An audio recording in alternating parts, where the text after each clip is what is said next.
He's been spoken about a lot this morning, but this is the last mention of him. Producer Luke was insisting that anyone in the studio that he was in there wears headphones like I do, studiously every morning. Simon, as you can see, refuses to wear his, and Danny is coming out in sympathy with Simon. So, I mean, the lack of discipline is evident.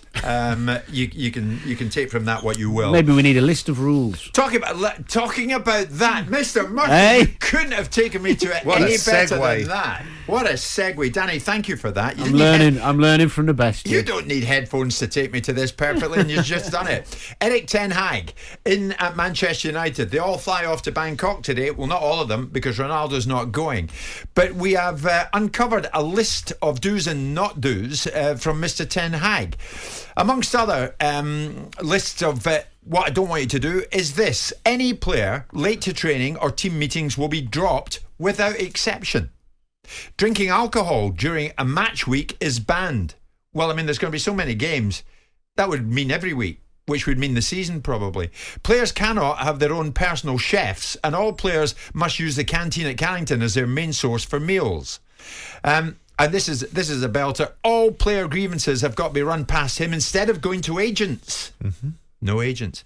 Do you like the sounds of this, Danny? Well, or is this unnecessary? All managers and football clubs have rules for the players. And some are more detailed than others. There's been lots of managers I've had who come in and create some rules. Now, I think the best managers don't dictate. They advise and give you the information, and you and then put some guidelines around them and some obvious rules that you don't break. Yeah. Now, I don't think he's any different than coming in and setting his agenda and putting some rules out there. Let's take these with a pinch of salt. We don't know for sure, so let's not jump on the bandwagon of hammering him. But some of these, how will they go down? Like no booze? Well, some of them are just not police. They're not policeable. They're not manageable. So, for example, any player late to training or team meetings, that's a big one. You get hammered. Punctuality in football, I get that.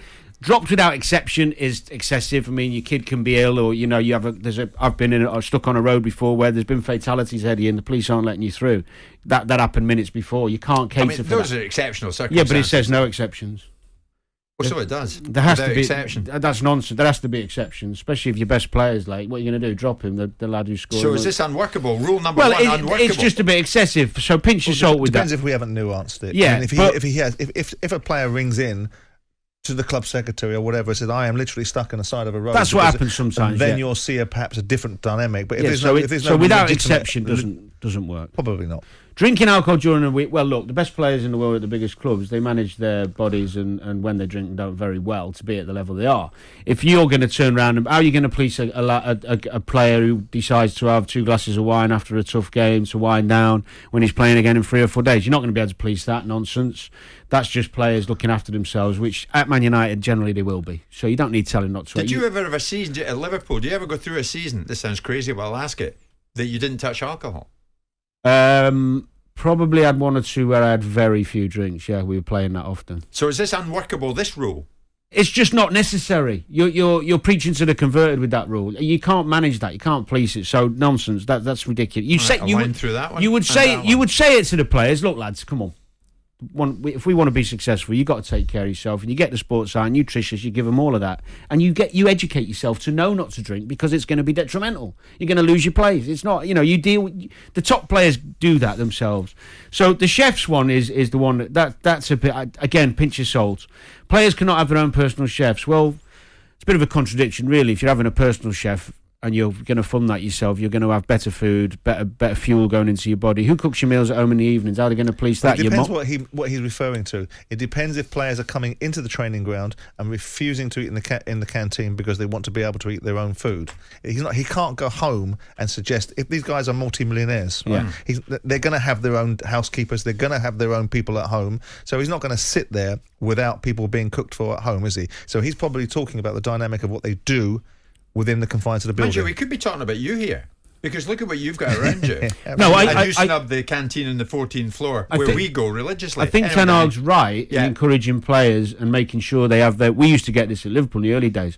You have your breakfast and lunch. Your main meal when you're here. You eat here with the other lads, right? And it's part of your day. You don't rock in 5 minutes before you're supposed to be in and shoot off after training. You sit together, we eat together, we do things right. That's the gist, and he's correct with that. Okay. This has been worded to say no personal chefs at home. Well, someone's always cooking your food generally. your mum, your auntie, your missus, your chef, personal chef. Ronaldo. Your auntie? Well, yeah, okay. I used to go my aunties with her all the time. Now, grievances have got to be run by him. Don't go to your agent. So, if a player is dropped 3 games in a row and he doesn't know why, he's not allowed to tell his agent. Well, he's got to speak to Ten Hag. Open door policy. No, he's not saying that. What he's actually saying there is, I'm not going to speak to your agent. He's saying, you can talk to who you want. You can talk to Uncle Tom Copley, your father, and your agent if you want to, but I won't be taking a phone call from your agent about any issue you've got. Now, you like that, don't you? Well, I think it's the right thing to do. You can't stop someone from talking to somebody. What you can do is tell that person, I won't be talking to your agent on your behalf. You've got something to say to me. You be a man. You play for Manchester United. Part of the responsibility of playing Man United is having the ability to be able to overcome adversity. If adversity is what you've got pissing and whining to your agent about, then by definition, you come to me because I will refuse to talk to your agent. That's what he's saying there. Well, an open door policy as a manager is fine in theory, but harder in practice. The good managers, you can always knock on the door and you can have it out with them. You can talk about anything. Julio was the best at it. He was the best at it. Door always open, no matter what the problem. You could go to him with anything, even how and to be honest, he was good at spotting it before you even knocked on the door. So, is there anything you like about the Ten Hag rulebook here? I mean, I put a line through virtually each one. No, so let me. As I said, can I ask where this has come from? That's what I said. Pinch of salt at the beginning. But has this come from Manchester United? This has got into the media. Yeah. Right, this is somebody already complaining about Ten Hag by leaking it to the media. Well, yeah. I mean, how does information like this come out? It's anybody's guess, but it's out. Well, it's out there because the reasons why it's out there is because somebody doesn't like it. If there was no resistance to it, it wouldn't find its way into the public domain. I'm not criticising it being in the public domain. I'm suggesting the hypocrisy of the situation is already it's found its way into the public domain. Did I say maybe a player sold his agent? That's most exactly likely what's the very thing. Yeah, exactly. Yeah, exactly. Yeah. Erik Ten Hag is like any other manager who comes in and sets some rules and boundaries. His rules. That's normal. He's not weird for doing that. He's not exceptional. That's what happened. Yep. Right. The attention to detail of each one we could dissect and say, well, that's laughable, that's good, that's bad. Generally, what he's trying to do is create more discipline by the sounds of it. That's a good thing. Incidentally, as we head to the 10:30 break, on Monday when you were in here with this man and myself, you were not having Christian Eriksen to Manchester United because you didn't think there was a place for him.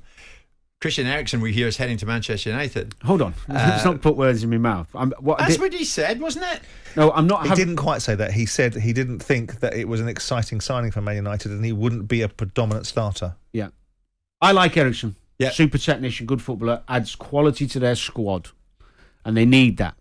Does he make their 11 better? No. Because he's not going to play as him and Fernandes. I don't see it in the same team. So you're still sticking with what you said on Monday? 100%. Yeah. Is he went viral, incidentally. But is he a good addition to the squad? Yes. Yeah. Of course he is. He's a talent. Yeah. And he's a great lad, apparently. Sure. Is he going to make... Is he the type of player that's going to move United forward closer to Chelsea, Man City and Liverpool? No. They need super quality to add to that team, to get in the 11 and bring them closer. Jim White and Simon Jordan, Monday to Thursday morning, 10 till 1. On AM, on DAB, via the talkSPORT app and on your smart speaker. talkSPORT.